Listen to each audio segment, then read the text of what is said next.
Back to living the law of man. Living the law of man में तीसरी आंख के चक्र के बारे में जो चैप्टर है थोड़ा लंबा है, तो दो हिस्सों में करना पड़ेगा, तो मैं पहला हिस्सा आज कर रही हूँ। और हालांकि कार्ला ने कहा था कि वो इंडिगो रे और क्राउन चक्र का साथ में करेगी, तो एक तरह से देखते हैं आगे इसमें उन्होंने क्या बोला है। ये ध्यान रखना महत्वपूर्ण है कि ऊर्जाओं के परिसर के मन, शरीर और आत्मा की ऊर्जा प्रणाली को कुछ सीमाओं से परे हेरफेर नहीं किया जा सकता है।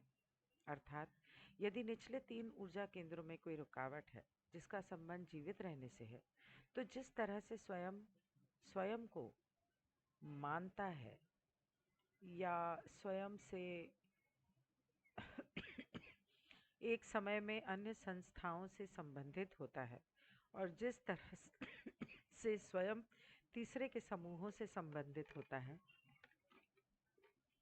तीसरे के समूहों से नहीं, तीसरी घनत्वता के समूहों से संबंधित होता है, जैसे कि कार्य, वातावरण और परिवार, तो एक अनंत निर्माता की शक्ति जो अनंत आपूर्ति में शरीर में प्रवेश करती है, वो पूरी ऊर्जा के साथ हृदय केंद्र में नहीं आ सकती है।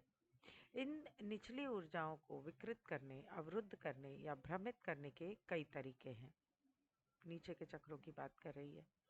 प्रत्येक व्यक्ति स्वयं की अवधारणा के साथ, रिश्ते में स्वयं की अवधारणा के साथ और समूहों में स्वयं की अवधारणा के साथ उन तरीकों से काम कर रहा है जो उस ऊर्जा को विकृत और फिल्टर करते हैं।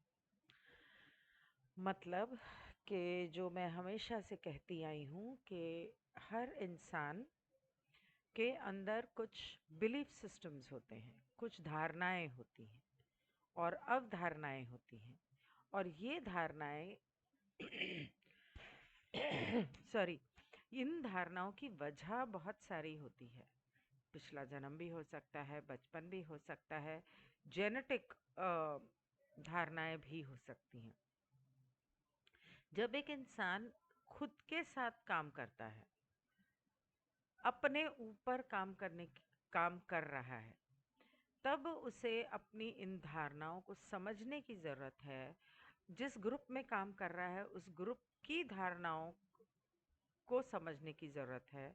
और जब तक आपको कोई चीज़ ठीक से समझ में नहीं आएगी और उसका फ़ायदा और नुकसान आपको समझ में नहीं आएगा, तब तक आपको समझ में नहीं आएगा कि इसके ऊपर काम करने की ज़रूरत है या इसे हटाने की ज़रूरत है।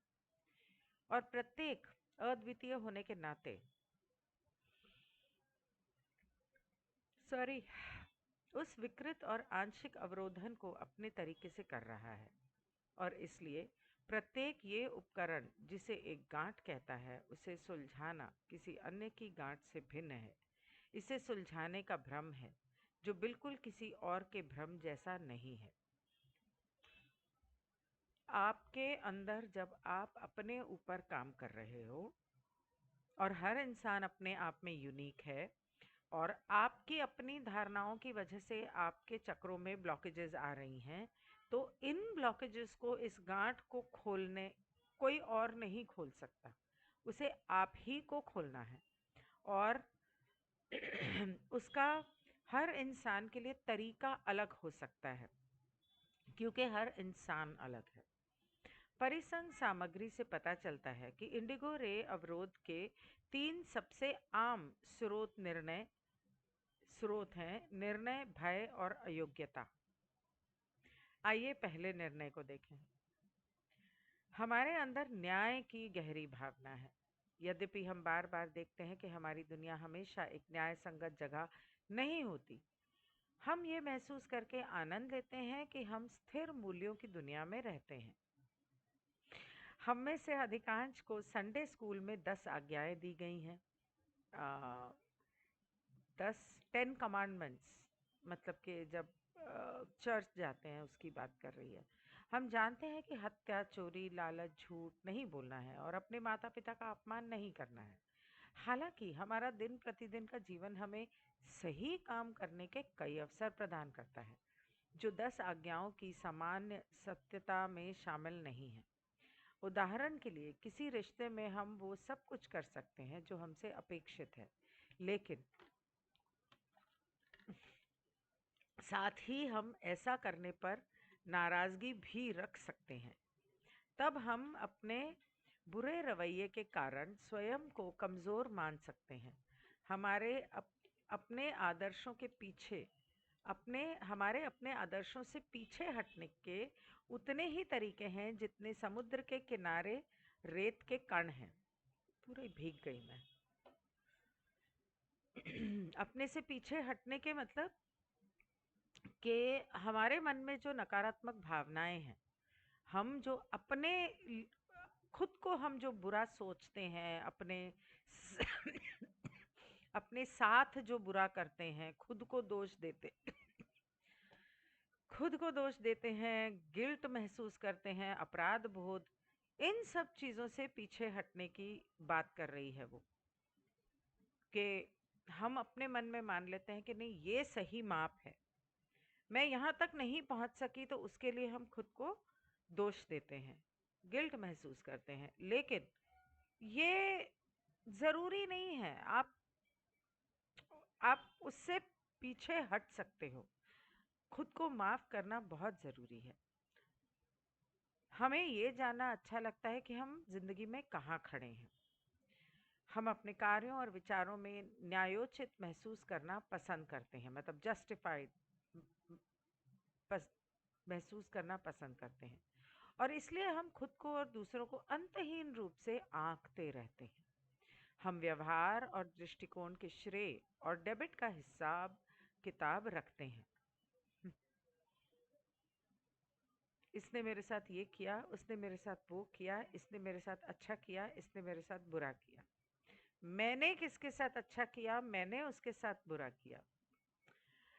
और इसमें डेबिट की तुलना में अधिक क्रेडिट जमा करना शामिल है। सॉरी, ऐसा लगता है जैसे हमें लगता है कि आध्यात्मिक विकास रैखिक है, रेखिक, और इसमें डेबिट की तुलना में अधिक क्रेडिट जमा करना शामिल है। फिर भी विपरीत सच ये है, आध्यात्मिक विकास गुणात्मक है, मात्रात्मक है, क्वालिटेटिव नॉट क्वांटिटेटिव। मात्रात्मक नहीं, मतलब कि कितना ज़्यादा है वो इम्पोर्टेंट नहीं है, कितना अच्छा है वो ज़्यादा इम्पोर्टेंट है। इसकी ऊर्जा से चलता है क्षमा, स्वीकृति, स्कोर कीपिंग नहीं, मतलब ये क्षमा की ऊर्जा पर चलता है, आपके हिसाब किताब पर नहीं चलता। ये अपरिहार्य है कि हम बार बार अपने आदर्शों से पीछे रह जाएंगे। ये इंसान होने के साथ आता है, मतलब इंसान होने के नाते ऐसा होता है। और इन चूकों को स्वकथित पूर्णता से नोट करना अच्छा है। खिलाड़ी के रूप में हम हमेशा अधिक कुशल विकल्प चुनने के तरीकों की तलाश में रहते हैं। ये त्रुटियां हमारे आत्म सुधार की चक्की के लिए आधार हैं। हालांकि यदि हमारा आत्मनिर्णय हमारी गलतियों से सीखने की ईमानदार इच्छा से परे रहता है, तो वो आत्मनिर्णय विषाक्त होने की संभावना है, मतलब टॉक्सिक होने की, पॉइजनस होने की संभावना है। कि अगर हम अपनी गलतियों से सीखने के बजाय सिर्फ खुद को जज ही करते रहते हैं, तो वो टॉक्सिक हो जाता है। बहुत अधिक आत्मनिर्णय हृदय में ऊर्जा का मार्ग बंद कर देता है। खिलाड़ी का लक्ष्य दिल को खुला रखना है, आत्मनिर्णय करना होगा। परिसंग निर्णय के देवता की तस्वीर नहीं खींचता है, मतलब आत्मनिर्णय करना होगा, नहीं करना होगा क्यों बोल रहे हैं यहाँ पे, आत्मनिर्णय छोड़ना होगा। Oh what rubbish. आत्मनिर्णय को छोड़ना होगा। और कॉन्फिडरेशन जो है वो ये कहती है कि जो रचेता है वो आपको जज नहीं करता है। तुमने ये सही किया, ये गलत किया, तुम्हें इसका दंड मिलेगा, तुमने ऐसा कहा, ऐसा सोचा। भगवान ऐसा नहीं करता। अगर वो भी हर इंसान को सही और गलत और अच्छे और बुरे में आंकने लगे, तोलने लगे, तो उसमें और इंसानों में फर्क क्या है? हम बच्चों को बोलते थे ऐसे नहीं करना, भगवान को गुस्सा आ जाएगा। भगवान को गुस्सा आ जाएगा? क्यों बच्चे के दिमाग में गलत बात डाल रहे हो? भूत आ जाएगा। क्यों उसके मन में डर डाल रहे हो? ये सबसे बड़ी गलतियां करते हैं हम, जो बचपन से बच्चों के मन में ऐसी बातें डाल देते हैं। पुराने नियम का प्रतिशोधी यहोवा नहीं पाया जाता है। आ, मतलब कि बेसिकली भगवान जज नहीं करता, पनिश नहीं करता। परिसंघ का अनंत निर्माता स्कोर नहीं रखता, आपका हिसाब किताब नहीं रखता। इसके बजाय ये हमसे बहुत प्यार करता है। ये हमसे बिल्कुल वैसे ही प्यार करता है जैसे हम हैं, क्योंकि आखिरकार हम वो हैं और वो हम हैं। हमारे अंदर है वो, हमारा हिस्सा है, हम उसका हिस्सा हैं। हमारे द्वारा अनुभव ले रहा है। हम चुनाव क्या करते हैं वो हम पर छोड़ा है, हमें फ्री विल दी है। वो हमारे लिए नहीं चुनता, इसलिए वो हमें जज नहीं करता, वो हमें पनिश नहीं करता। परिसंघ का सुझाव है कि हम जीवन के दौरान और उसके समाप्त होने के बाद अपने निर्णय के प्रभारी स्वयं हैं। हम जिम्मेदार हैं या खुद को माफ कर रहे हैं, और जब हम खुद को गलती करते हुए पाते हैं तो शुरुआत तो अपनी गलती को सुधारते हैं और शुरू से शुरू करते हैं। और हम स्नातक स्तर की पढ़ाई के दौरान प्रकाश के कदमों पर चलने और ये चुनने के लिए जिम्मेदार हैं कि प्रकाश की किस तीव्रता के भीतर हम सबसे अधिक आरामदायक हैं। मतलब हम कहाँ पर ज़्यादा कंफर्टेबल फील करते हैं, ये हमारी अपनी जिम्मेदारी है। ये था पार्ट 1। इसका पार्ट 2 मुझे कर ही दूँ? अच्छा, ठीक है। तो आगे वो कहती है, यदि निर्णय का मामला हमारे हाथ में छोड़ दिया जाए तो हम स्वयं के प्रति कठोर या सौम्य होने की क्षमता रखते हैं। हम स्कोर बनाए रख सकते हैं और खुद को कमज़ोर पा सकते हैं, या जब भी हम खुद को गलती में पाते हैं तो हम माफ़ कर सकते हैं और फिर से शुरुआत कर सकते हैं। कुआ समूह का कहना है कि वर्तमान क्षण और उसमें मौजूद प्यार के प्रति दिल को खोलने के तरीके ढूंढना आपकी चुनौती है। आप अपने क्रूर निर्णय के अनुसार बार बार असफल होंगे। हम आपसे गहराई से और निश्चित रूप से जानने के लिए कहते हैं कि प्रत्येक गलती, प्रत्येक त्रुटि, प्रत्येक चूका हुआ अवसर अनंत के लिए एक उपहार है। ठीक उसी तरह जैसे कि प्रत्येक क्षण जब आप अपने आप को आंकते हैं, जैसा कि ये उपकरण कहेगा, मतलब कि चैनलिंग हो रही है तो या अंदर ग्रूव या ग्रूव के अंदर, ऑन द बीम और इन द ग्रूव, मतलब कि किरण पर या ग्रूव के अंदर। अम, अब ये इन द बीम और ऑन द ग्रूव, ये कहावत क्या मतलब है देखती हूँ। Beam, on the beam and in the groove का मतलब है कि बिल्कुल परफेक्शन में रखना और सही तरीके से काम करना और ट्रैक पे रखना, लाइन पे रखना। तो वो कहते हैं, अनाड़ी हो या सुंदर, बेढब हो या प्रवाहमयी, तुम्हारी आत्मा सर्वथा प्यारी है। खिलाड़ी के रूप में हमें सचेत होकर काम करने के लिए हमें इस समय पर ध्यान केंद्रित करने की आवश्यकता है। और यदि हम गलती करते हैं, इस समय का मतलब है कि इस पल पर ध्यान देने की ज़रूरत है। और यदि हम गलती करते हैं तो हम निश्चित रूप से बार बार करेंगे। तो हमें, अगर हम गलती करते हैं, जो हम करते हैं, बार बार करते हैं और करेंगे, तो हमें स्पष्ट रूप से और सचेत रूप से स्वयं में संलग्न होने की आवश्यकता है। अरे मैंने किया तो था बैटरी।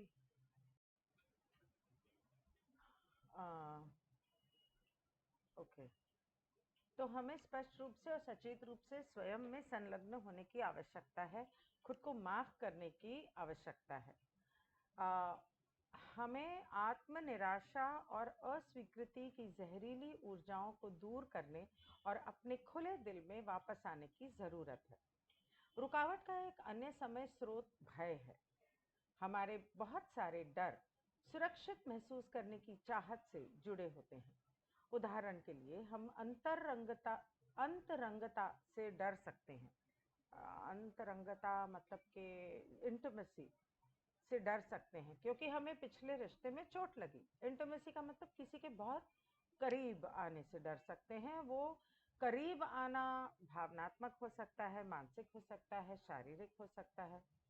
हम शायद प्रमुख कार्यों को करने में अपने स्वयं के उद्देश्यों का पता न लगाना नहीं चाहते, क्योंकि हम डरते हैं कि हमें क्या मिलेगा उसमें। हम खिलाड़ी के रूप में लगभग अनिवार्य रूप से डर महसूस करेंगे, क्योंकि हम खुद को बेहतर तरीके से जानते हैं। एक बार जब हम अपने स्वयं के छाया पक्ष को उजागर करना शुरू कर देते हैं, हम अपने व्यक्तित्व के उन अंधेरे हिस्सों को कैसे स्वीकार और प्यार कर सकते हैं जो हमारे लक्ष्य की खोज में खुशी से 10 आज्ञाओं को तोड़ देंगे। केवल जब हम परिसंघ के इस दावे को याद करते हैं कि सृष्टि में हम सभी चीजें हैं और ये अपरिहार्य है कि अस्तित्व के पूर्ण चक्र में मानव प्रकृति को दी गई संपूर्ण छाया विचार शामिल है, कि मतलब अगर हम ये याद रखें कि जो कुछ भी है वो हम ही हैं, जो कॉन्फेडरेशन जैसे कहती है कि जो कुछ भी है इस रचना में, रचयिता की रचना में, वो सब कुछ हमारा हिस्सा है। तो इसका मतलब है कि ये given to the human nature, shadow side given to the human nature। अच्छा और बुरा भी जो है वो भी हम ही हैं। तो इंसान को इस तरह का स्वभाव दिया हुआ है इस चक्र में कि वो गलतियां भी करता है और फिर उसे माफ करके आगे बढ़ने की जरूरत है, तभी हम निडर होकर आगे बढ़ सकते हैं।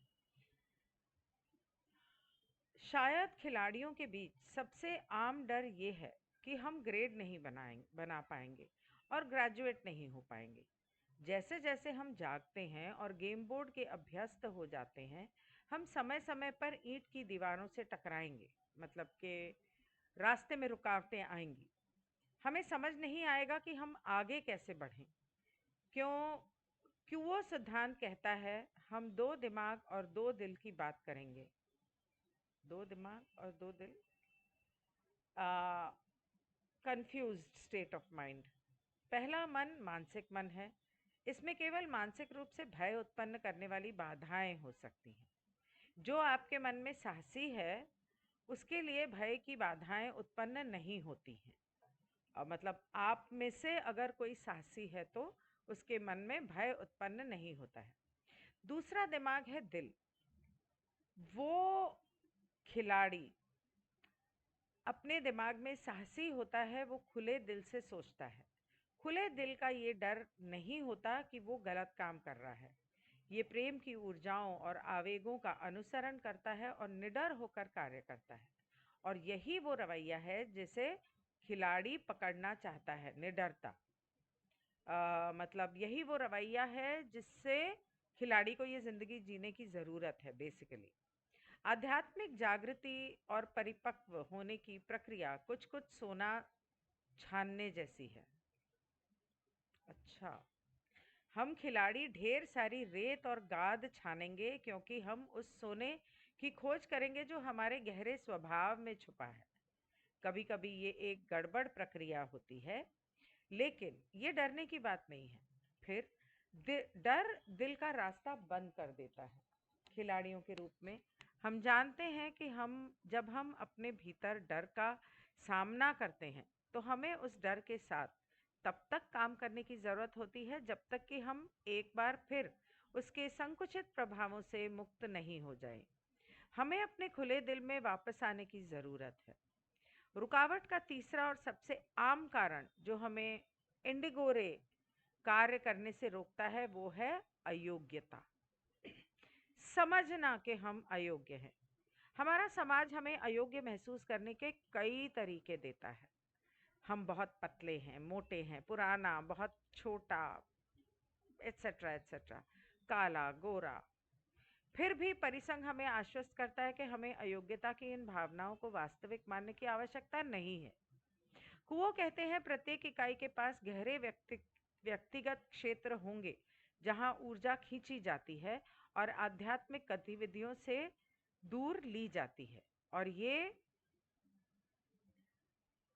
कार्यकर्ता ये व्यक्ति ऊर्जा खींची आध्यात्मिक गतिविधियों से दूर ली जाती है और व्यक्तित्व के ये खुरदुरे स्थान ही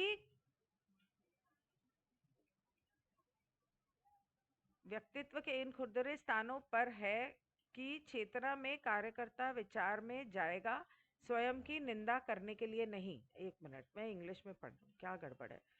और ये जब मुश्किलें आती हैं, ये जो खुरदुरे अपनी पर्सनालिटी के अंदर जो जगह हम पाते हैं कि हमें ये ज़रूरत है कि हमें अपनी चेतना के अंदर जाने की ज़रूरत है।